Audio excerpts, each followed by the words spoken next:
want to welcome those who are logging in. My name is Adam Shoemaker, and I'm rector here at St. Stephen's Episcopal Church in Charleston. And I'm happy to have with me two of the other three members of our now four-member clergy team at St. Stephen's, our deacon Greg Smith and our brand new associate rector for children and youth ministry, Laura Rezac. Welcome, Laura. And this is the second of a monthly clergy conversation that we are beginning as we move into the fall.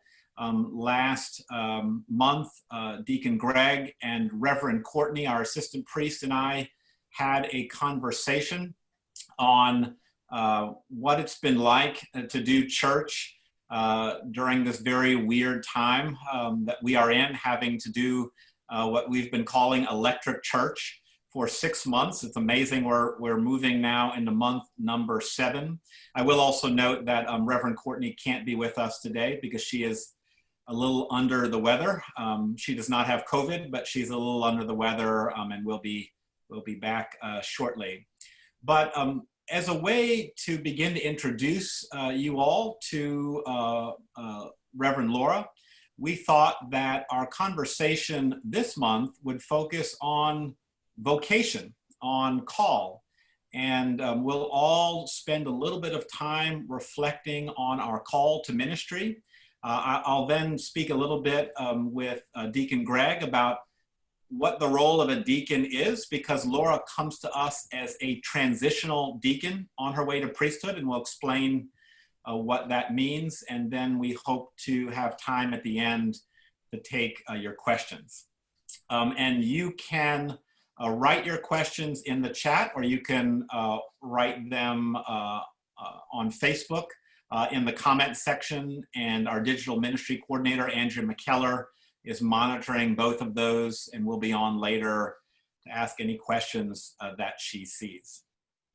So I will get started by talking a little bit about my call to ministry. I will say that given the fact we have just passed the feast of St. Francis, looking back, I would absolutely identify the seeds for my vocation to have been planted during my high school years when I was a high school student at St. Anthony's High School in Long Island, New York, which was a Franciscan high school. I was born and baptized and raised an Episcopalian, but I had a profound experience in that Roman Catholic high school. The Franciscan brothers, their ministry, their spirituality, the way in which they were very much right at our level and engaged our questions had an enormous impact on me as a young person, and especially when I was a senior in high school. I had run track and cross country. I lost a dear friend in a car accident when I was a senior in high school. A lot of my other friends were in that car and spent a long while in the hospital. And that was really the first time in my life in which I saw the power of Christian community. The school really wrapped its arms around us in that moment. I have some profound experiences of sitting in the school chapel as a 17-year-old with many other classmates, sort of prayerfully gazing up at a cross. And I considered at that age even converting to Roman Catholicism. And I did it, but what that time did was it really made me re-engage my Episcopal faith when I went off to college at Boston University. I went and found my Episcopal chaplain, and I certainly want to put a plug in for Episcopal college chaplaincies that are so important, important for us to support and to try to steer young people towards them, because my chaplain, Margaret Schwartzer, who is still an active priest in the Diocese of Massachusetts, became a dear friend and mentor who was there for me during another very difficult time in my life when my mother got diagnosed with leukemia towards the end of my sophomore year in college. So I was dealing with my mother's illness for the second half of my time in college. And again, Margaret, my chaplain, the students of the chaplaincy, and others in the Diocese of Massachusetts were really there for me. And I had, again, very profound experiences in a dark and difficult time. And as a priest, I would just say that it has been my experience as I hear people share their spiritual autobiographies with me, that it is often the difficult times, the dark times, the times when the bottom falls out, that paradoxically we can find ourselves pulled deeper into a relationship with God. And that certainly has been true in my life. I also would highlight during my college years a profound experience I had in Washington, D.C. I had planned to go into politics. I was a political communications major. I had aspired to be a press secretary or communications director someday, and I interned after my sophomore year, right around the time my mother was diagnosed, at a speechwriting firm in Washington. And I didn't know a soul in Washington. I was there like thousands and thousands of other young people interning on the Hill for the summer. And I was looking for things to do in my spare time. And I found a small advertisement in a newspaper, a DC newspaper, advertised by Calvary Women's Shelter, which was a small shelter for women who were coming out of domestic violence situations, or drug abuse situations. And I noticed that the address of the shelter was on K Street, and that's where I was interning, and I didn't know much about the geography of Washington, D.C. at the time. So I thought, oh gosh, well, I'll just walk down there someday and check it out, because they were looking for volunteers because they relied so much on students who were away during the summer. And so I started walking down K Street, and I was walking in a suit and tie. And as I kept walking, the neighborhood started to get worse and worse. And I felt very conspicuous by the time I showed up at that shelter, but I volunteered. They took me right in. They trained me to do a great deal. And in hindsight, that time at Calvary was almost like a second internship that summer. And I was there so often that by the end of my time in DC, that shelter had offered me a job. And if I hadn't been in the middle of my college studies, I might have taken them up on it. But while that shelter was not explicitly religious, most of the women who were in that shelter that I came to know were using their religious life, their spirituality, as a help, inspiration, as uplift for them. And I will certainly say that when I came back to my college chaplaincy, reflecting on that was also something that began to move me towards this vocation.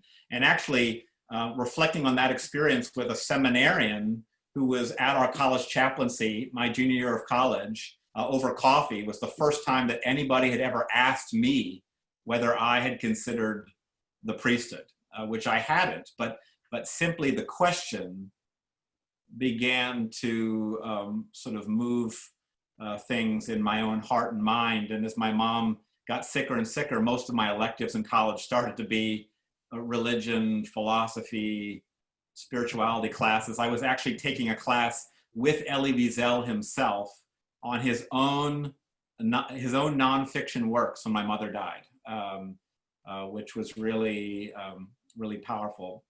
So when my mom died, I decided to take sort of a gap year after college, and I enrolled in the Micah Project, which is an Episcopal Service Corps program. There are now programs for young adults all across the United States, and I lived in Christian community with 3 other recent college graduates in the Boston area, and we had an opportunity to have an experience in a ministry in the Diocese of Massachusetts, and that is what took me to St. Stephen's Episcopal Church in Lynn, Massachusetts, the congregation that would ultimately sponsor me for ordination. And that is where I came under the mentorship of the Reverend Jane Gould, who was the first employer of my wife when she was newly ordained and who officiated at my wedding. St. Stephen's, in many respects, is like our St. Stephen's. It's very diverse and a congregation that is very justice-minded. Lynn, Massachusetts is a sort of a gritty urban area just north of Boston. There are a lot of immigrants in Lynn. I had a ministry when I was a Micah intern to a group of Sudanese refugees who had escaped the civil war there. And when I met with those lost boys, as they're sometimes called, at that time I was about the same age they were. I would visit them in their apartments. We'd go grocery shopping together. I would try to help them get used to life in northern Massachusetts when they were coming from Sudan. I would sit with them in worship, and community organizing was a very big reality for that congregation. Jane Gould was a priest for me who really reminded me about the importance of considering one's parish, not just inside the four walls of a congregation, but also out in the community. And it was while I was there that I had my first opportunity to preach and to have a ministry. And by the time I finished that year, I applied to seminary and really was sort of on my way at that point. So for me, looking back in hindsight, certainly that Franciscan spirituality that I was so fortunate to have as a very young person at a critical time in my life, and then the communities that I had during very significant losses, but also some powerful experiences of service and mentorship with people who were service-minded, justice-minded, is what ultimately made me say yes to the call to priesthood, to serve the church and the world through this medium. I wanted to go into politics because I wanted to serve something larger than myself, to make an impact on the world. And in time, through those experiences, I began to feel like ordained ministry was the right way for me to do that. So that's a short version, but a part of my call story, and I think I'll stop right there. Greg, why don't you share a little bit about what called you to ordained ministry? I was sitting at a church service at St. John's Episcopal Church in Tallahassee, Florida, with my family, which at that time were 2 young children and my wife, Mary Ann. And the sermon was on Matthew 25. And most of that chapter of Matthew talks about what you've done to the least of these, you have done unto me. And hearing that scripture reading that day in that church hit my heart in a way that rarely happens to each of us. It was a moment of epiphany, yet I didn't know at the time what was really truly being revealed to me. And I walked away from the church that day just thinking about the least of these. And I thought back of my time as a young boy and always being recognized by parents and grandparents as the one kid in the family out of 4 boys that tended to want to help other people, you know. He had a little soft side to him. And so it was always kind of drawn out, and it reminded me of who who I was.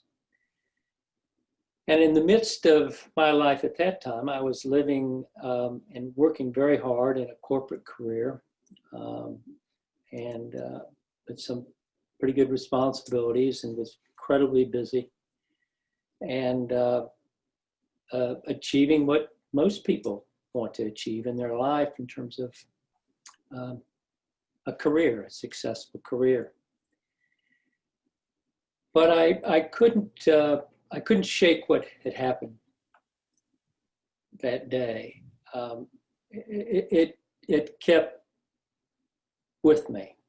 And so I began a journey of years of feeling some dis-ease, a restlessness. And I just knew that I had some responsibilities to myself, to God, together, sharing this faith with the divine, of walking down this journey, feeling like I didn't have a map, and was truly trusting that I'd be guided to find out what this all meant to be. Now, I wasn't telling a lot of people about this. This was something that was just happening within me. But at the same time, I had people coming to me, much like Adam had mentioned, and saying, you know, you should be thinking about being a priest. And this was something that was difficult, because I would have had to have undone a lot in order to start to do something new. So I spent a lot of time reading, talking, praying, going through a discernment process of finding a place in my heart to listen to where God was leading me. And I came to a junction in my call. And a call is something that you can't deny. It's something in your heart. It's something that you cannot walk away from. It's something that haunts you. It's not something on your to-do list. And in many ways, it was something that I didn't necessarily want to do. I needed to do this. But the question is, what is it? And so the first junction I came to was, am I being called to be a priest, or am I called to the diaconate? Now, the diaconate is a special ministry of servanthood. You work directly under the bishop, and you are called to serve all people, especially the poor, the sick, and the lonely. And so I saw, as the years evolved, that I was being called to serve the least of these. And I made that decision. And I think one of the things that helped me make that decision was knowing that that's what my heart was drawing to me and God was guiding me to do. But also, I think in some ways, my success in a corporate career freed me up from needing to achieve something that other people might perceive as a better course. So I felt an immense amount of opportunity, a sense of release, a real freedom to go and follow this call. So as I went through my 3-year study of theology and became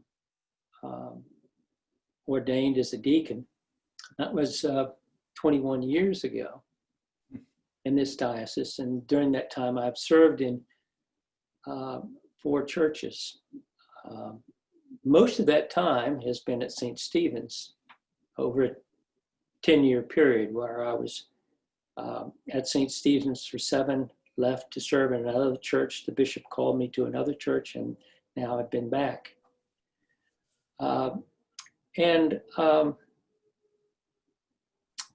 My vocation, if you will, because a deacon takes the church into the community to serve. And so I did that over several years of time. First of all, working in a local homeless shelter. And I served there and saw myself and the world around us in such a new way. I loved being with the people at the shelter. I yearned to go to be with them each day. And these are people who are, as you can imagine, have nothing, are looked down upon. Everyone there is there for a reason. They don't choose to be there, yet form a community that is wonderful to be within. And as they went through their difficulties, they taught me much about life, about my faith, about suffering, about being one of the least of these. And I learned that they evangelized to me in ways that no one could learn except through experience, but through going through experience of a lifelong life of suffering, because that's what most of these people did. I was then given an opportunity to go and become a hospital chaplain, which I did. At the shelter, I was the executive director, and I was being, at times, I spent a lot of time doing executive things, and I yearned to be one-on-one with people. And so I left there and became a hospital chaplain and served as chaplain for several years at Roper St. Francis, where I was the director of pastoral care at Roper. And again, it was being able to be with people who would invite you into their hospital room, and they opened themselves up in unbelievable ways, and we could share each other's heart. And I could just listen to their story of suffering. And the profound intimacy, the amazing stories that they told me showed me every day that I was there how God lives so strongly in the midst of suffering. There were times where I could, in a hospital room or walking down a hall, I felt I could practically touch the goodness that lived within the difficulties that lived within those walls. I have so many unbelievable memories of being with people when they died, being with a mother when her little baby came into the world, being at a diagnosis of a chronic disease, being with someone when they had to lose part of their body and face what that all meant in their life ahead. And in each time, it became a holy moment. Not because they were people of faith or I was a person there with a collar, but because God was there and he was with us. I made a habit. It was selfish on my part. I realized that, but I always tried to ask someone, where do you get your strength? And I found that it didn't always mean that because somebody went to church. It was because God was with them.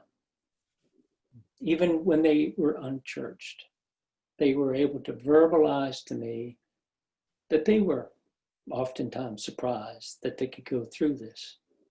And they weren't quite sure whether they found this new form of strength. Taught me a lot about, quote, religion. It taught me a lot about God's grace and God's mercy. And so I have been retired and have left those years of vocation, but now, of course, and we'll talk about this later, are serving within the other part of the deacon's ministry, which is within the church. And we'll talk about that later. Thank you so much, Greg. Laura, tell us a little bit about your call. Adam.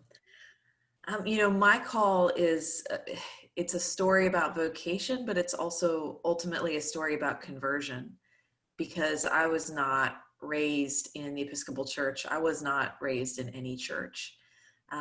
My family is still, I would say, culturally Christian. But we did not, we celebrated Christmas, had the tree, had Easter baskets, but we did not pray. We did not talk about the life of faith growing up.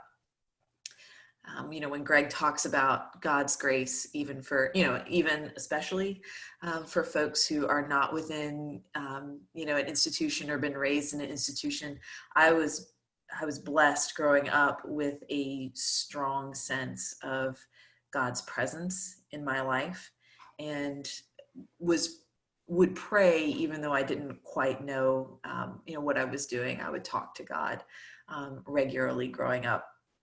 When I was in high school, my best friend, who was Roman Catholic, started taking me to Catholic Mass. So this is where Adam and I have a bit of a parallel in our journey. I first came to know Jesus through the Roman Catholic Church.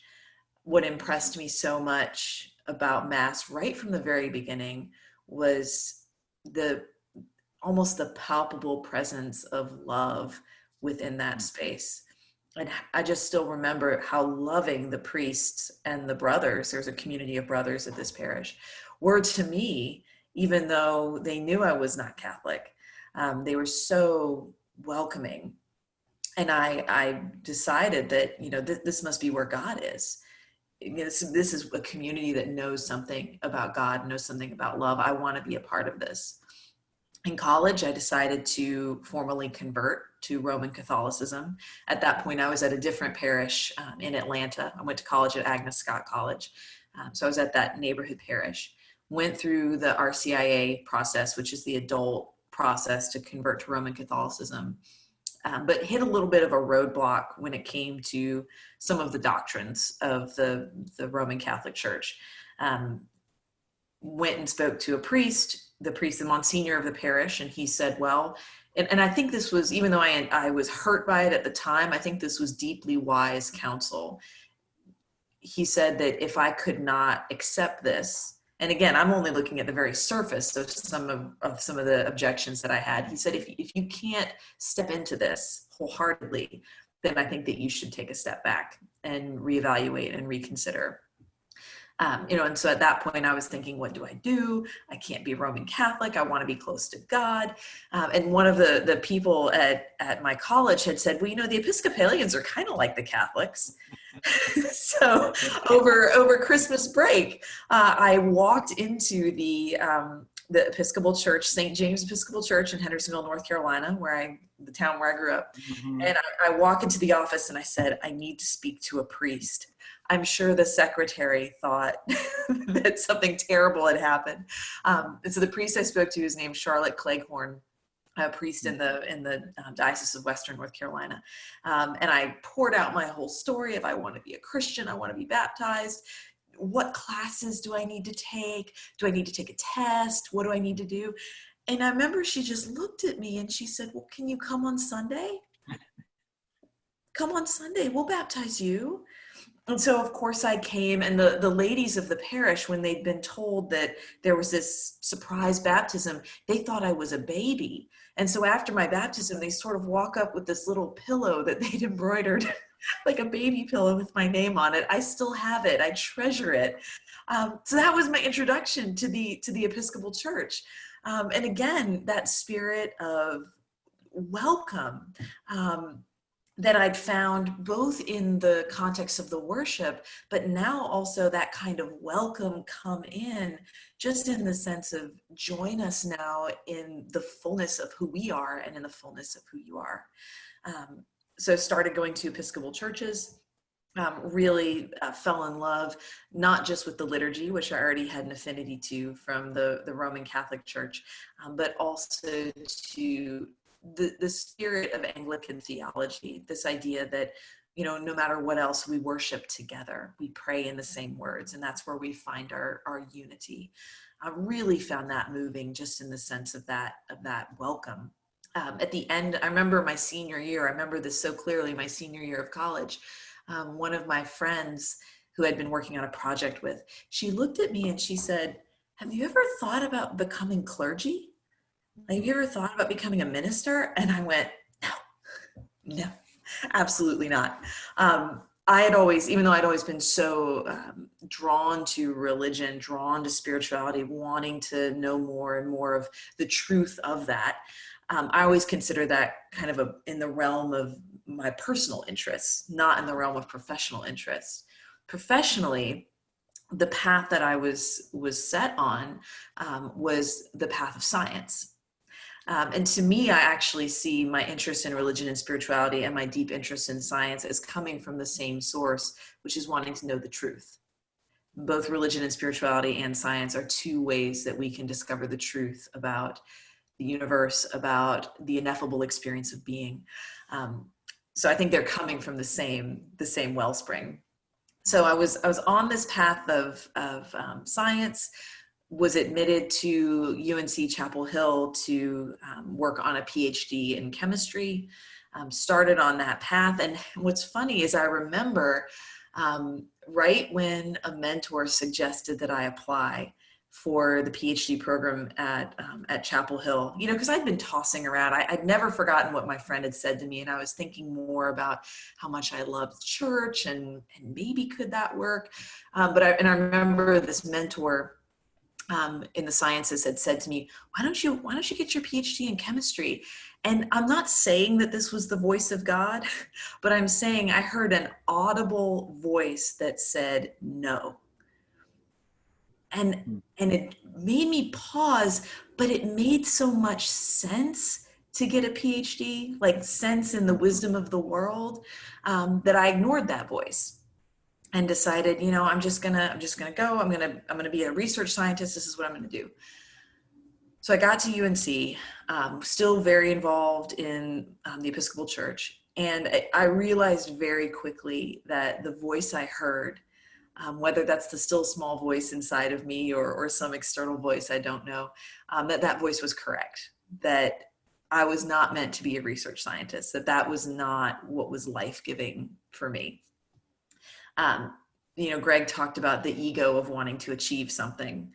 And I felt that. I felt, I've been admitted to this program, and it would be so great to have doctor in front of my name. Mm-hmm. And, all that was kind of working in me. So I said, I'm going to keep going. I'm going to keep going. Started going to spiritual direction again, stayed very involved in the church. And I remember I had a particularly bad day 2 years in, just really was struggling. And I walked over to the Episcopal church that I was a member of, and I went and I sat in my spiritual director's office, Father David Frizzell, who's still a priest in the Diocese of North Carolina. And I sat down and I looked at him, and I said, I'm ready. And he said, you're ready to talk about your vocation to the priesthood. And I said, I'm ready. I don't know what this means, but I'm ready.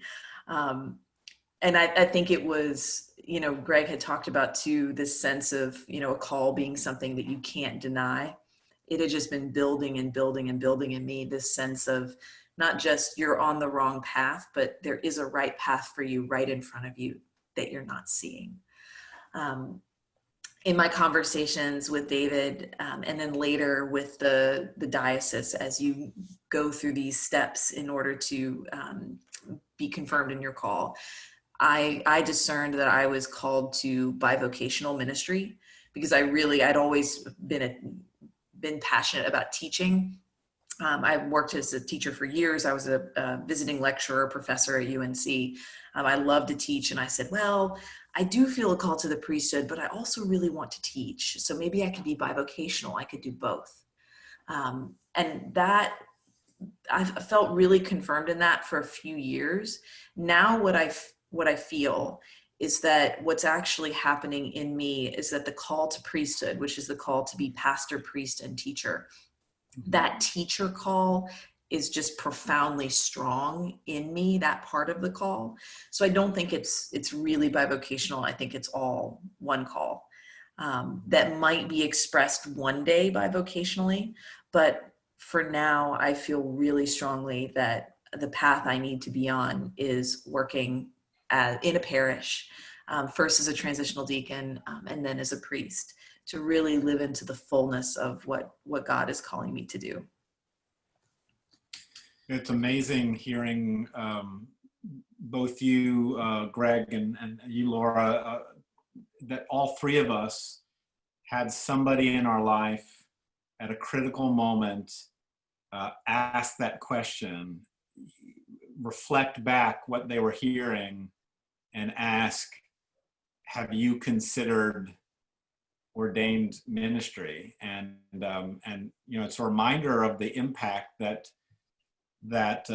companions on the way, a holy friendship, as I've heard it said, somebody who is really important in your life, somebody whose opinion you respect, who poses a question like that. I mean, sometimes you need to pose something like that, and that can plant a seed that really can just keep working in the spirit until it works itself to fruition.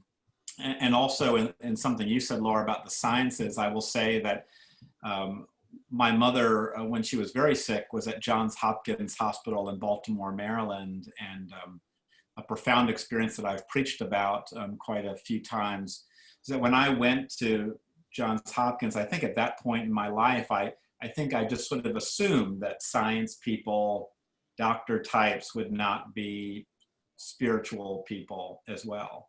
But Johns Hopkins is a hospital that usually only sees very sick people. The cancer center there, I mean, they were coming up again and again against the limits of human knowledge, human know-how. There were people that they couldn't save. And whatever people called God, Allah, Jehovah, God, however they expressed it, everyone from the doctors to the nurses to the orderlies in the hospital, everybody I found when we were at Johns Hopkins was appealing to their own personal faith to help my family try to navigate our way through this moment. And for me, it was something that I really stuck with me, how faithful I found this center of science and medicine and learning that had a lot of experience with the limits of human capacity. And beyond that limit, they clearly were calling that God in one way or another. But I do want to spend a little bit of time talking about, a little bit more time talking about the role of a deacon. I mean, Greg, you talked about it being a special ministry to servanthood, being directly under the authority of the bishop. Can you say a little bit more about how a deacon is differentiated from a priest, and perhaps especially what is the deacon's role within the church in the liturgy? Can you talk a little bit about that? The deacon serves inside the church by assisting the rector in liturgy. Deacon also, as I mentioned a few minutes ago, then takes the church into the community, if you will, by vocation, and serves the sick and the lonely. So let's start first, just a moment to think about how the deacon serves inside the church. Deacon has a very specific role in liturgy. I guess the most prominent is reading the gospel. When there's a deacon present, the deacon always reads the gospel for the church. It's the word of God. It's the word that Jesus speaks. Matthew, Mark, Luke, and John. And the deacon will then, when the rector requests, periodically, will then preach that gospel message at the pulpit.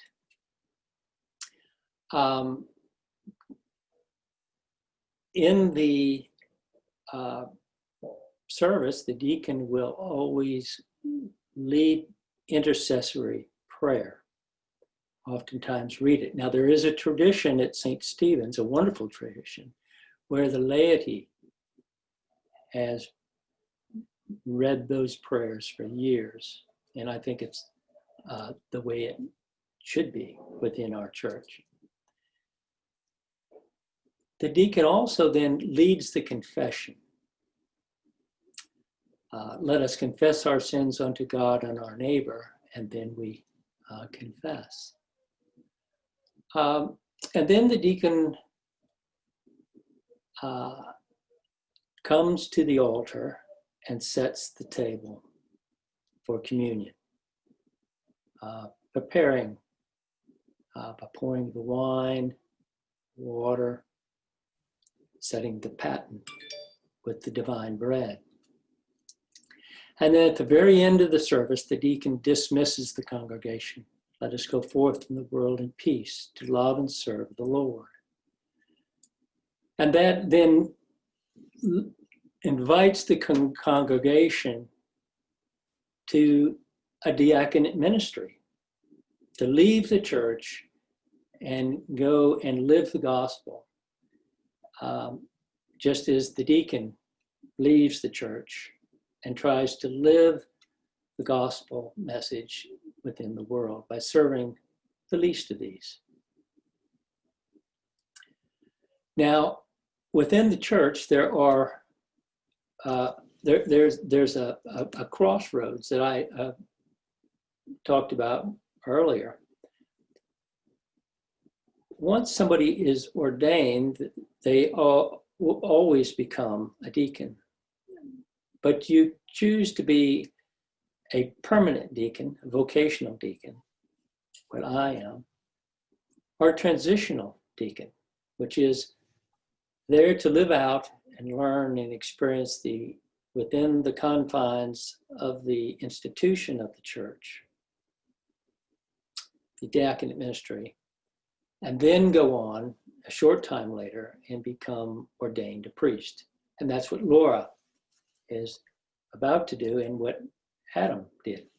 So the one thing that we all share is we've all been a deacon.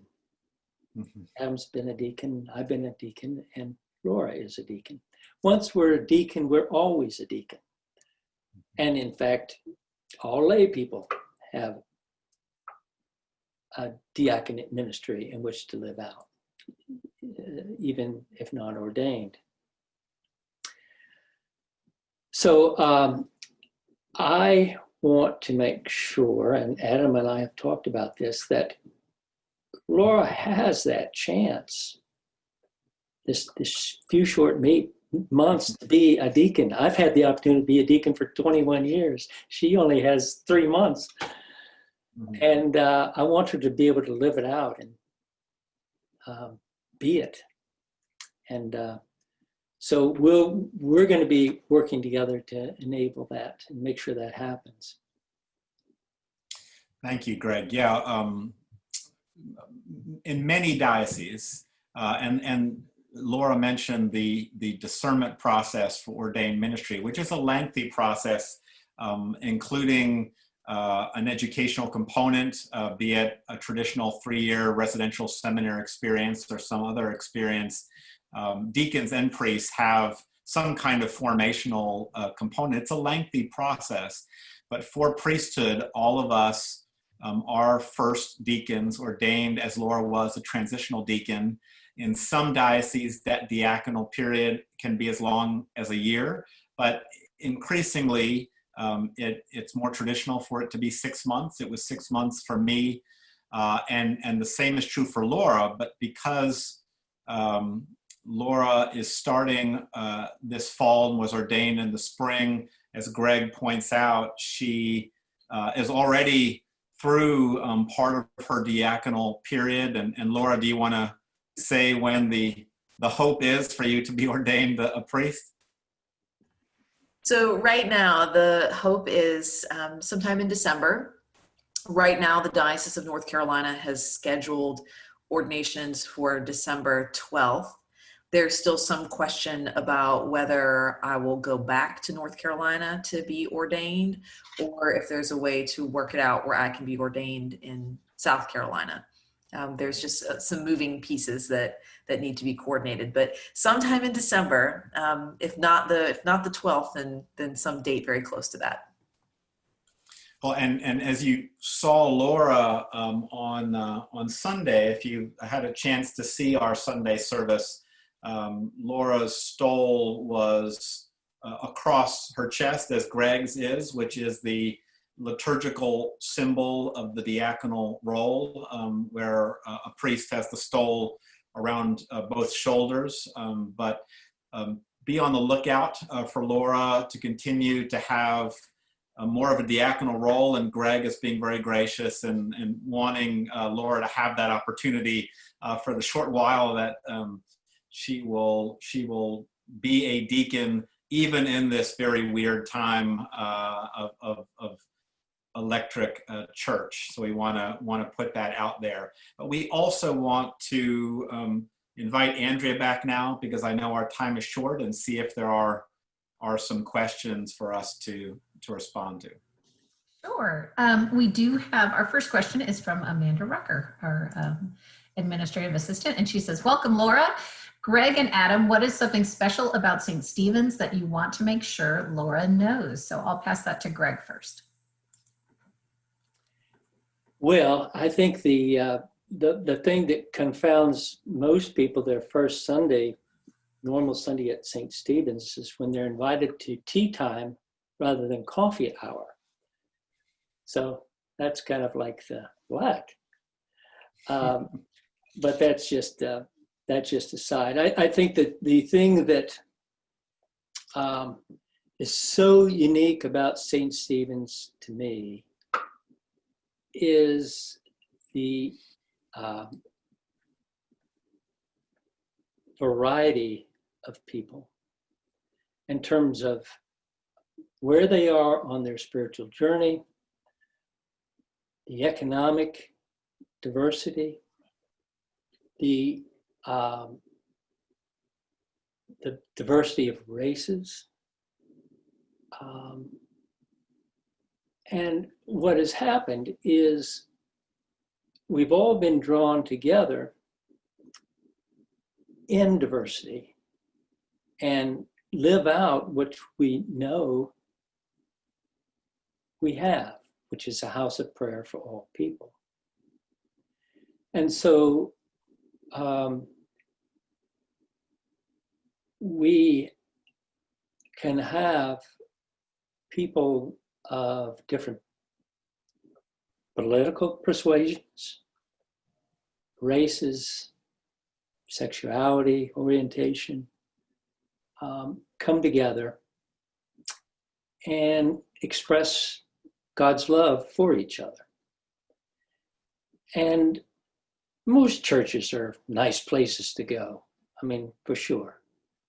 But St. Stephen's has, because I think primarily because of our roots as a Black church, going back, hundreds of years ago, it is a place of diversity. And so we spend, and Adam has done a wonderful job, a time of honoring our tradition. And out of that tradition, we have been able to bring diversity and caring and love together. And so it just touches you. And it's something extraordinary. Yeah, and I would certainly piggyback on that. I mean, the history of this church, I don't think can be spoken of enough. I think it is such a unique story and something that I fell in love with when I was a candidate to be the rector here, founded by 3 lay women in the early 19th century, to be the first church without pew rentals, and its racial inclusivity and diversity from the very beginnings. Then through our period as one of the Black Episcopal churches in Charleston, and some of the clergy leadership we had during that time, including Father Henry Grant, who was here for 25 years and was a civil rights leader in this city, was a mentor of Congressman Jim Clyburn's, was somebody who led a mission on the east side of Charleston that I have met clergy who still speak about Father Grant's really impactful and lasting ministry. And then to the late 1980s, when under the leadership of Reverend Alan Houghton, who had been rector of Heavenly Rest in New York City, we became an integrated congregation again, but this time with the all-Black congregation welcoming in whites in late 1980s Charleston. I mean, that made the news at the time, and right up to our reputation today for our inclusivity of LGBTQIA Christians. It just is an amazing history to continue to draw strength from and inform our present and future, and something that I'm proud to be a part of this sort of 200-year unfolding story of God's work in this church on Anson Street. Yeah, it's a pretty special place. So Laura, then, so we can get to know you better, what is something you'd like to share with the congregation so they can get to know you better? And what are you most looking forward to in your ministry with us? And you're muted. Oh, thanks. So I think that there's so many things I'm looking forward to, but I think that, in the short term, I think I'm most looking forward to getting to know folks on an individual basis as well as we can during this strange time. I'm always up for meeting for coffee or tea, socially distanced and masked and all that good stuff, because I really want to get to know you. I've said this so many times, I've felt so welcomed by this parish already, and it would feel really good to be able to connect with people as much as possible over the next weeks and months. And then I guess something about me, this could be relevant to any high school students or any college students that we might have. I mentioned being a teacher and working at UNC as a professor. I was teaching chemistry, and chemistry is still one of my favorite subjects to teach. I actually really, I know it sounds super nerdy, and it probably is, but I geek out over teaching people how to do integrated rate laws and all that stuff. So if you are a high school student or a college student and you are taking regular chemistry or AP chemistry or college level, I can do it all. If you need help, especially in this time when you're having to learn online and it's super difficult, I get that. Do not hesitate, because it would please me so much to be able to help somebody with their chemistry homework. Seriously, do not hesitate to reach out. Well, I'm still doing good at 3rd and 6th grade math, but I think I will reach out when we get to chemistry. So that was not my favorite. Well, we talked a lot about call today, and I was interested in thinking through, I know the last clergy conversation talked a lot about how kind of just dealing with the pandemic, but has your vision of your call changed at all in the pandemic, or has there been a particular thing that's been hard about fulfilling your call during the pandemic? And I'll throw it to Adam first.